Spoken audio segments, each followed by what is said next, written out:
Hello everyone, welcome to my YouTube channel. Today we will discuss about education. What is education? Education is the process of facilitating learning or the acquisition of knowledge, skills, values, beliefs and habits.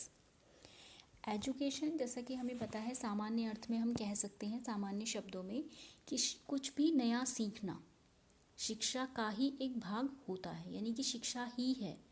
कुछ भी हम नई चीज़ सीखते हैं तो वो शिक्षा ही है, चाहे वो हम अपने चारों तरफ के वातावरण से सीखें, चाहे अपने फ्रेंड्स से सीखें, चाहे अपने पेरेंट्स से सीखें, चाहे अपने टीचर्स से सीखें। कुछ भी चीज़ नया सीखना, किसी भी व्यक्ति से या किसी भी अपने अनुभव से कुछ नया सीखना, वो भी एक शिक्षा ही है। तो किसी भी तरीके का जब हमारा ज्ञान में वृद्धि होती है उसको हम शिक्षा कहते हैं। अब एजुकेशन की जो डेफिनेशंस हैं वो अलग अलग ऑथर्स ने, अलग अलग फिलोसोफर्स ने, अलग अलग साइकोलॉजिस्ट ने अलग अलग अपनी अपनी भाषा में दी है। तो हम कुछ डेफिनेशंस की बात कर लेते हैं। This slide is about definitions. Firstly we take the definition of Shankaracharya. Shankaracharya ji ने कहा सा विद्या या विमुक्तया। इसका क्या मतलब है? वही विद्या है जो मुक्ति की ओर ले जाती है। शंकराचार्य ने कहा कि शिक्षा वही है, विद्या वही है जो हमें मुक्ति के द्वार की तरफ ले जाती है। क्योंकि वैदिक बुद्धिस्ट के टाइम पे जो शिक्षा का मेन उद्देश्य होता था वो होता था मोक्ष प्राप्ति। मोक्ष प्राप्ति इन द सेंस हम कह सकते हैं कि आपके अंदर नैतिक विकास भी हुआ है, आपके अंदर सकारात्मक एनर्जी है यानी कि पॉजिटिव थिंकिंग है, आपके अंदर लोगों की मदद करने का एटीट्यूड है, एटीट्यूड ऑफ हेल्पिंग अदर्स। तो इस तरीके की जो हमारे अंदर क्वालिटीज़ होती हैं वो डेवलप होती हैं with the help of education. Education हम ये भी कह सकते हैं in the others words, education is the most valuable की टू सक्सेस, जो हमें सफलता की ओर ले जाती है। तो इन्होंने कहा कि सा विद्या या विमुक्तया, जो शिक्षा हमको मुक्ति की ओर ले जाएगी वही विद्या है। नेक्स्ट फिर हम स्वामी विवेकानंद की डेफिनेशन ले लेते हैं। इसमें इन्होंने कहा education is manifestation of perfection already present in man. शिक्षा उन्हीं चीज़ों का विकास करती है जो हमारे अंदर पहले से ही अवेलेबल है, उन्हीं चीज़ों का परिपूर्णता से प्रदर्शन करती है। क्योंकि जब बच्चा स्कूल जाता है, स्कूल में जाके पार्टिसिपेट करना शुरू करता है तो वो अपनी क्वालिटीज़ को जान पाता है कि वो अच्छा गा पा रहा है या वो अच्छा डांस कर रहा है, वो अच्छा लिख पा रहा है, तो उसके अंदर किस तरीके की एबिलिटीज़ हैं, उन्हीं को फिर वो डेवलप करने की कोशिश करता है। तो जो क्वालिटीज़ हमारे अंदर इनेट क्वालिटीज़ हैं उनको हम एजुकेशन की हेल्प से परफेक्शन की तरफ ले जाते हैं, ये कहा स्वामी विवेकानंद ने। फिर हर्बर्ट स्पेंसर ने कहा कि education mean establishment of coordination between the inherent power and the outer life. जो हमारी अंतः शक्तियाँ हैं उनके साथ हम अपने बाह्य जीवन का किस तरीके से समन्वय स्थापित करते हैं, एक बैलेंस मेंटेन करते हैं between our inner space and our outer life. जो हमारे अंदर की क्रियाएं हैं, जो हमारे अंदर की शक्तियां हैं, हमारे टैलेंट्स हैं, उनको हम अपनी लाइफ के साथ, अपनी आउटर लाइफ के साथ कैसे कोऑर्डिनेट करते हैं, ये शिक्षा है, ये शिक्षा हमको सिखाती है। नेक्स्ट हम पेस्टोलॉजी की डेफिनेशन ले लेते हैं। Education is a natural harmonious and progressive development of man इनेट power. ये भी यही कह रहे हैं कि जो हमारे अंदर पहले से ही जन्मजात शक्तियाँ हैं उनको हम किस तरीके से विकसित करते हैं, उनका हार्मोनियस और प्रोग्रेसिव डेवलपमेंट ही एजुकेशन है। जैसे पहले भी हमने कहा कि जो हमारे अंदर टैलेंट है उन टैलेंट को हम एजुकेशन के माध्यम से ही जान पाते हैं कि हमारे अंदर क्या टैलेंट है और फिर हम उनको डेवलप करने की कोशिश करते हैं। अब हम बात कर लेते हैं टाइप्स ऑफ एजुकेशन, यानी कि एजुकेशन के प्रकार। 3 तरीके की एजुकेशन होती हैं, फॉर्मल एजुकेशन, इनफॉर्मल एजुकेशन और नॉन फॉर्मल एजुकेशन। यानी कि औपचारिक शिक्षा, अनौपचारिक शिक्षा और निरौपचारिक शिक्षा। अब हम इनको डिटेल में पढ़ लेते हैं। इनफॉर्मल एजुकेशन, फॉर्मल एजुकेशन और non formal education. Informal education एक बहुत ही सामान्य शब्द है एजुकेशन के लिए। इसमें विद्यालय के बाहर हम जितनी भी शिक्षा ग्रहण करते हैं वो हमारी इनफॉर्मल एजुकेशन के अंदर आती है।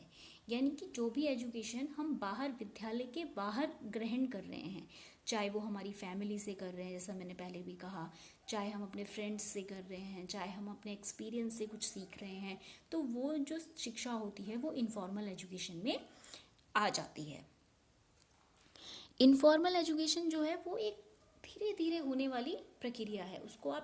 उसकी कोई लिमिटेशन नहीं है कि इतने टाइम में आपको सिलेबस कंप्लीट करना है, ऐसा करना है, ऐसी उसकी कोई लिमिटेशन नहीं होती। वो धीरे धीरे स्वयं ही चलती रहती है। जैसे कि हम दो व्यक्ति आपस में बात कर रहे हैं तो उसके माध्यम से भी हम किसी से कुछ ना कुछ नया सीख रहे हैं, तो वो भी एक क्या है, एजुकेशन है। तो वो हमारी इनफॉर्मल एजुकेशन है जो हम अपने वार्तालाप, जब हम कॉन्वर्जेशन करते हैं उसके बीच में भी सीखते रहते हैं। जब हम अपने अनुभव, जो हमारी लाइफ में घटनाएं होती हैं, उनसे भी हम कुछ नया सीखते हैं। तो इस तरीके की जितनी भी शिक्षा हमें प्राप्त होती है वो सब हमारी इनफॉर्मल एजुकेशन कहलाती है। नेक्स्ट है फॉर्मल एजुकेशन। फॉर्मल एजुकेशन एक ऑर्गेनाइज्ड वे होता है एजुकेशन का, यानी कि एक संगठित क्षेत्र है। वहाँ सब कुछ पहले से ही डिसाइडेड है। आपका प्लेस डिसाइडेड है, आपका टाइम डिसाइडेड है। जैसे कि स्कूल एजुकेशन या कॉलेज एजुकेशन, आपको कितने बजे स्कूल जाना है, आपकी कितने बजे छुट्टी होगी, ये सब आपका डिसाइडेड है। तो ये मतलब होता है फॉर्मल एजुकेशन का, जो ऑर्गेनाइज्ड तरीके से चलती है और उसका समय और स्थान जो है वो निर्धारित होता है। अगर हम इसके एग्जाम्पल की बात करें तो आप इसमें कह सकते हो, जैसे आप 10th की डिग्री सर्टिफिकेट लेते हैं, है ना, आप 12th का सर्टिफिकेट लेते हैं, या आप बीए कर रहे हैं, आप एमए कर रहे हैं, उसकी आप जो डिग्रियां लेते हैं, ये सब आपका फॉर्मल एजुकेशन का उदाहरण है। फॉर्मल एजुकेशन की एक खास बात यह है कि फॉर्मल एजुकेशन जो प्रोवाइड करते हैं हमको, वो ट्रेन टीचर्स होते हैं।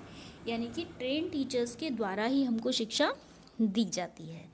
अब हम बात कर लेते हैं नॉन फॉर्मल एजुकेशन की। नॉन फॉर्मल जो एजुकेशन होती है, ये वो एजुकेशन होती है जो होती तो ऑर्गेनाइज्ड तरीके से है, लेकिन विद्यालय के बाहर होती है। उसके लिए समय और स्थान निर्धारित नहीं होता है। आप उसको किसी भी तरीके से घर पे बैठ के भी वो शिक्षा प्राप्त कर सकते हैं, लेकिन उसका जो सिलेबस होगा, जो कंटेंट होगा, वो डिसाइडेड होगा। तो ये आपकी होती है निरौपचारिक शिक्षा, यानी कि नॉन फॉर्मल एजुकेशन, जिसमें आप संगठित तरीके से शिक्षा को प्राप्त करते हैं, लेकिन उसका समय और स्थान निर्धारित नहीं होता है। ये बहुत ही फ्लेक्सिबल होती है और लर्नर सेंटर्ड होती है। लर्नर सेंटर्ड हम इसलिए कह रहे हैं इसको, क्योंकि ये विद्यार्थी की सुविधा के अनुसार ही बनाई जाती है। कि जिन विद्यार्थियों ने अपनी पढ़ाई बीच में छोड़ दी है, जो विद्यार्थी रोज़ कॉलेज और स्कूल नहीं आ सकते, जो विद्यार्थी नौकरी कर रहे हैं और वो आगे पढ़ना चाहते हैं, तो उन लोगों के लिए नॉन फॉर्मल एजुकेशन बनाई गई। अब यही चीज़ जो हमने पीछे पढ़ी है, वही ये स्लाइड जो है हिंदी में है, तो आप लोग इसको देख सकते हैं। और कुछ पॉइंट्स हैं इसमें, उनकी बात कर लेते हैं। इनफॉर्मल एजुकेशन हम कहीं से भी प्राप्त कर सकते हैं, है ना, क्योंकि मैंने कहा आप पेरेंट्स से भी ले सकते हो, आप फ्रेंड से भी ले सकते हो, इन कहीं से भी हम अपनी सराउंडिंग से वो चीज़ें सीख सकते हैं, या अपने एक्सपीरियंस से सीख सकते हो। तो एवरीवेयर हम ये एजुकेशन प्राप्त कर सकते हैं। जो इनफॉर्मल एजुकेशन है वो असंगठित होती है, यानी कि जैसे मैंने पहले भी कहा कि ये धीरे धीरे लाइफ टाइम चलती रहती है इनफॉर्मल एजुकेशन, तो ये असंगठित होती है, इसका कोई स्ट्रक्चर नहीं होता है। वहीं हम फॉर्मल एजुकेशन की बात करते हैं तो इसका स्ट्रक्चर्ड होता है, इसका लिमिटेड टाइम होता है, आपको हर क्लास 1 साल में पास करनी होती है, आपका सिलेबस बना हुआ होता है, सब चीज़ें स्ट्रक्चर्ड होती हैं और हर चीज़ पूर्व पहले से ही निर्धारित होती है कि इतने सेमेस्टर तक ये सेशन चलेगा, उसके बाद आपका नेक्स्ट सेमेस्टर शुरू हो जाएगा, अगर कोई कोर्स है तो वो 2 साल में ख़त्म हो जाएगा। इस तरीके का उसका जो आउटलाइन है वो पहले से ही बनी हुई होती है। वहीं हम नॉन फॉर्मल की बात करते हैं तो ये लचीली व्यवस्था होती है, यानी कि फ्लैक्सिबल है और विद्यार्थी केंद्रित होती है, जिसकी बात हम पहले भी कर चुके हैं। नेक्स्ट इसमें है कि जो इनफॉर्मल एजुकेशन होती है वो स्वाभाविक होती है, स्पॉन्टेनियस होती है। स्वाभाविक का मतलब धीरे धीरे हम सीख रहे हैं, है ना, धीरे धीरे हम उन चीज़ों को अपने स्वभाव में ला रहे हैं। वो चीज़ें हमें लर्न नहीं करनी पड़ रही हैं, वो हम डेली रूटीन जैसे कर रहे हैं तो वो धीरे धीरे हमारे अंदर इनबिल्ट होती जा रही हैं। ये नॉन सीक्वेंशियल होती है, यानी कि क्रमबद्ध नहीं होती हैं, इसका कोई भी सीक्वेंस नहीं होता, आप कभी भी कोई भी चीज़ सीख सकते हैं। वॉल्यूंटरी होती है, आप अपनी इच्छा से सीखते हैं। अगर आपको किसी का व्यवहार अच्छा लगा, उसके व्यवहार की कुछ क्वालिटीज़ अच्छी लगी, तो आप उसको अपने बिहेवियर में ला सकते हैं, तो ये वॉल्यूंटरी होती है। और इसका उदाहरण है हमारी जो एक्सपीरियंस बेस्ड लर्निंग होती है, जो हम अपने अनुभव द्वारा सीखते हैं या किसी दूसरे व्यक्ति से सीखते हैं। फॉर्मल एजुकेशन जो है वो कंपलसरी होती है, जैसा कि हमने राइट टू एजुकेशन लॉ में भी पढ़ा है कि ये 6 से 14 साल तक जो है वो बच्चे के लिए फ्री और कंपलसरी दी जाती है, तो इसीलिए हम कहते हैं फॉर्मल एजुकेशन जो है वो अनिवार्य है। सीक्वेंशियल होती है, यानी कि इसकी शिक्षा जो है वो क्रमबद्ध होती है, आप first, second, third, fourth, fifth, six इस तरीके की क्लासेस में प्रमोट होते चले जाएंगे, तो ये सीक्वेंशियल होता है। इसका उदाहरण स्कूल और कॉलेज होते हैं। वहीं अगर हम नॉन फॉर्मल एजुकेशन की बात करें तो ये भी पहले से ही निर्धारित होती हैं। अगर आप ओपन यूनिवर्सिटी से कोई कोर्स कर रहे हैं तो उसका पहले से ही स्ट्रक्चर जो है वो बना हुआ होता है, और इसको भी व्यक्ति स्वेच्छा से ही करता है। डिस्टेंस लर्निंग इसका सबसे अच्छा एग्जाम्पल है। तो ये था हमारा इनफॉर्मल, फॉर्मल और नॉन फॉर्मल, ये कई बार एग्ज़ाम में आ जाता है। तो आप ये 3 कंपैरिजन चार्ट से आपके 3 जो टॉपिक हैं वो तैयार हो जाते हैं, इनफॉर्मल एजुकेशन, फॉर्मल एजुकेशन और non formal education. I hope आपको ये टॉपिक समझ में आया होगा। Thank you.